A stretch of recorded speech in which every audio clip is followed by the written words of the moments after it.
Saya Malino Mepa. Kami dari kelompok 1 kelas S1 Indralaya.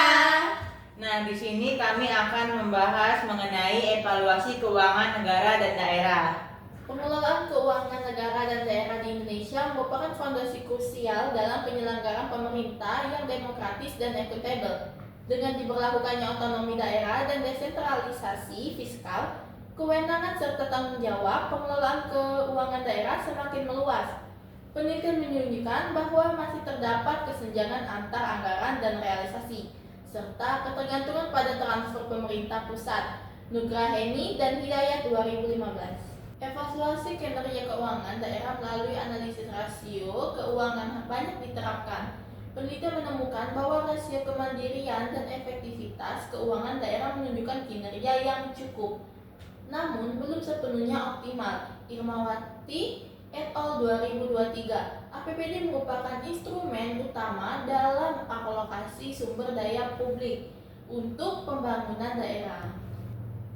Oleh karena itu, perlu dilakukan evaluasi sistematis terhadap pengelolaan keuangan negara dan daerah untuk mengukur pencapaian tujuan pembangunan, akuntabilitas fiskal, serta kemandirian daerah.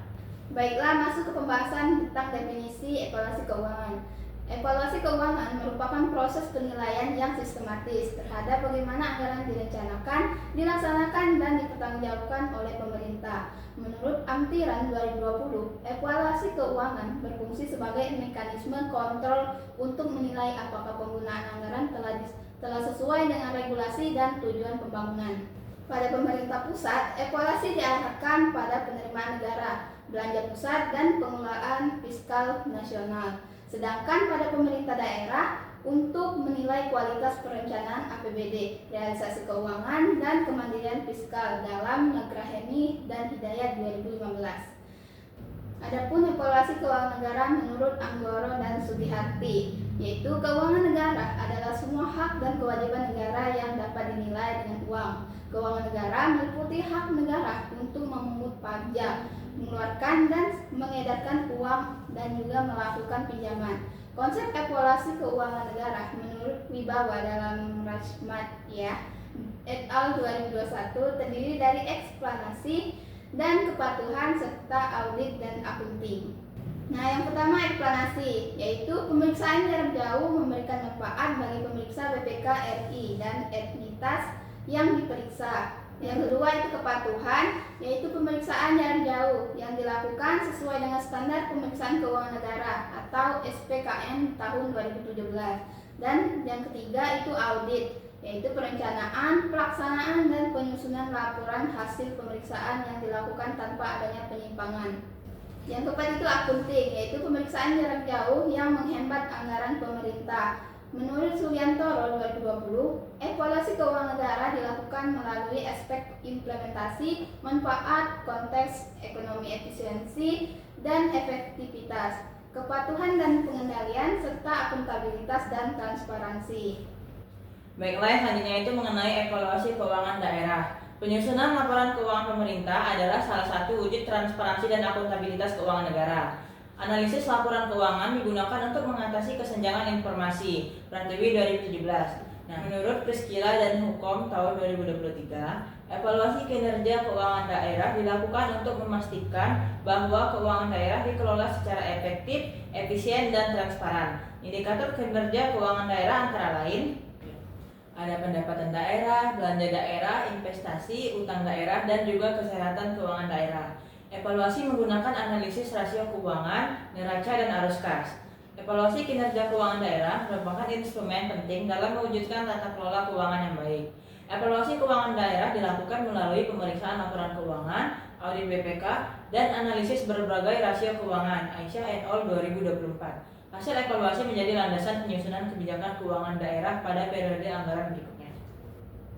Baiklah, dari hasil pembahasan kami mengambil studi kasus dari hasil penelitian Jiman et al. 2025 yang berjudul Evaluasi Anggaran Berbasis Kinerja, SPIP, dan Akuntabilitas Kinerja di Pemerintah Kabupaten Manggarai Timur. Studi kasus Badan Keuangan Daerah Kabupaten Manggarai Timur. Penerapan anggaran berbasis kinerja mengarahkan anggaran pada program prioritas. Capaian pendapatan asli daerah atau PAD berada di bawah target, yaitu sekitar 76% dari total yang direncanakan pada tahun 2023. Penerapan SPIP menciptakan mekanisme kontrol yang menjamin pengelolaan keuangan yang berlangsung sesuai dengan prosedur. Penggunaan Sistem Informasi Pemerintah Daerah atau SIPD memperkuat transparansi. Penyusunan LAKIP dilakukan secara rutin sehingga pemerintah mampu mengukur capaian program pembangunan.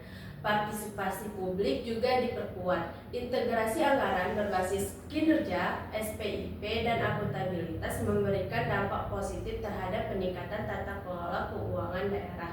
Meski masih terdapat tantangan seperti belum optimalnya PAD dan keterbatasan SDM. Dari keseluruhan pembahasan yang sudah disampaikan, dapat disimpulkan bahwa pengelolaan keuangan negara dan daerah merupakan dasar penting dalam penyelenggaraan pemerintah, sehingga perlu adanya evaluasi secara sistematis untuk menilai efektivitas, akuntabilitas, dan kemandirian fiskal. Evaluasi mencakup perencanaan, pelaksanaan, dan pertanggungjawaban anggaran baik di tingkat pusat maupun di daerah. Pada level daerah, penilaian dilakukan melalui laporan keuangan, rasio keuangan, audit BPK, serta indikator seperti pendapatan belanja, utang, dan kesehatan fiskal. Studi kasus Manggarai Timur menunjukkan bahwa penganggaran berbasis kinerja SPIP dan akuntabilitas kinerja mampu meningkatkan transparansi dan tata kelola, meskipun masih terdapat kendala seperti PAD yang rendah dan keterbatasan SDM. Baiklah teman-teman, itu saja pembahasan materi evaluasi keuangan dan negara daerah dari kami. Kami akhiri. Wassalamualaikum warahmatullahi wabarakatuh.